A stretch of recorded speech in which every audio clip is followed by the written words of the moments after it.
मुझे खुशी है कि दक्षिण भारत के किसान प्राकृतिक खेती की परंपराओं जैसे पंचगव्य, जीवामृत, बीजामृत, आच्छादन आदि को निरंतर अपनाए हुए हैं।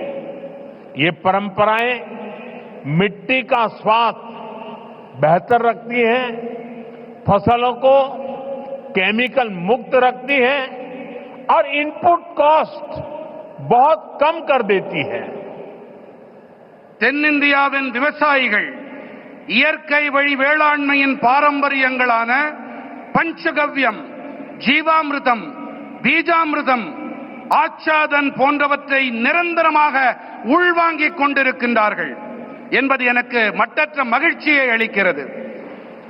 साथियों, नेचुरल फार्मिंग के साथ हम अगर श्री अन्न, मिलेट्स की पैदावार जोड़ते हैं तो ये भी धरती मां की रक्षा में अहम भूमिका निभाते हैं। நண்பர்களே, இயற்கை வேளாண்மையோடு கூடவே நாம் ஸ்ரீ அன்னம் அதாவது சிறுதானியங்கள் பயிர் செய்வதையும் இணைக்க வேண்டும்।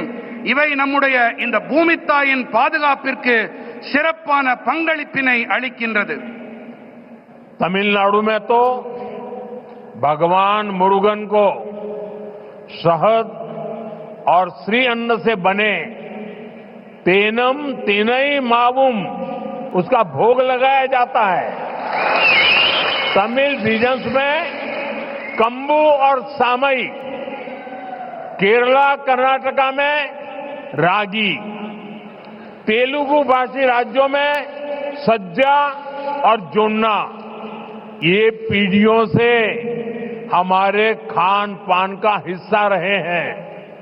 நம்முடைய தமிழ்நாட்டிலே முருகப்பெருமானுக்கு தேனும் தினை மாவையும் कि हमारा ये सुपर फूड दुनिया भर के बाजारों तक पहुंचे और वैश्विक बाजार में इनकी पहुंच बढ़ाने में natural farming, chemical free farming को भी इसकी भी बहुत बड़ी भूमिका है। इसलिए मैं समझता हूं इस समिट में इससे जुड़े प्रयासों पर भी अवश्य चर्चा होनी चाहिए। நம்முடைய அரசின் முயற்சி என்னவென்றால் நமது இந்த சூப்பர் உணவானது உலகெங்கிலும் இருக்கும் சந்தைகள் வரை சென்று சேர வேண்டும் என்பதுதான்। மேலும் உலகளாவிய சந்தைகளிலும் இவற்றின் வீச்சினை அதிகரிக்க இயற்கை வேளாண்மை, ரசாயனங்கள் இல்லா வேளாண்மை ஆகியவற்றுக்கு மிகப்பெரிய பங்களிப்பு இருக்கின்றது। ஆகையினால்தான் இந்த மாநாட்டிலே இதோடு தொடர்புடைய முயற்சிகள் தொடர்பாகவும் கண்டிப்பாக விவாதங்கள் நடைபெற வேண்டும் என்று நான் விரும்புகிறேன், கருதுகிறேன்। साथियों, मेरा एक आग्रह मोनोकल्चर के बजाय मल्टी कल्चर कृषि का भी रहा है।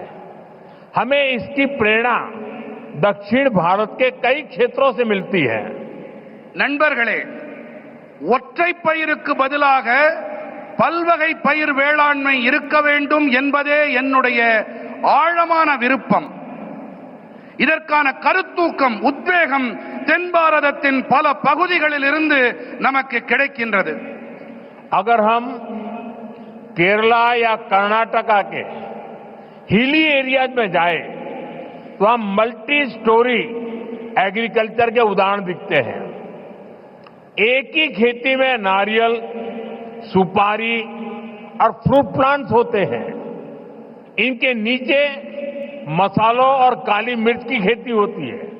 यानी छोटे से हिस्से में ही इतनी सारी चीजों को पूरी व्यवस्था बनाकर उगाया जा सकता है।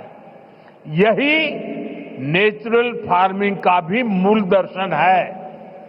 நாம் கேரளம் அல்லது கர்நாடகத்தின் மலைப்பாங்கான பகுதிகளுக்கு சென்றோமேயானால் அங்கே பல்லடுக்கு வேளாண்மையை நம்மால் காண முடியும்। ஒரே வயலிலே தென்னை, பாக்கு, பழமரங்கள் ஆகியவை இருக்கும்।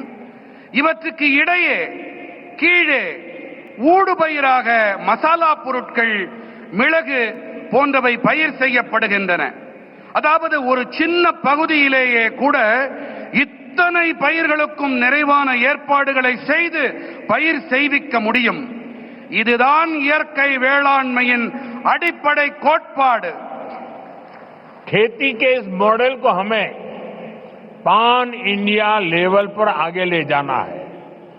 मैं राज्य सरकारों से भी कहूंगा कि वो इस पर विचार करें कि कैसे हम इन प्रैक्टिस को देश के अलग अलग भूभागों में लागू कर सकते हैं.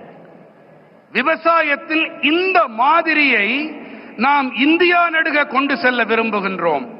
இதன் மீது கவனத்தை செலுத்த வேண்டும் என்று நான் மாநில அரசுகளிடம் வேண்டிக் கொள்ளுகின்றேன். அதாவது எப்படி இந்த வழிமுறைகளை தேசத்தின் பல்வேறு பகுதிகளிலும் அமல் செய்வது என்பதை நாம் ஆராய வேண்டும்.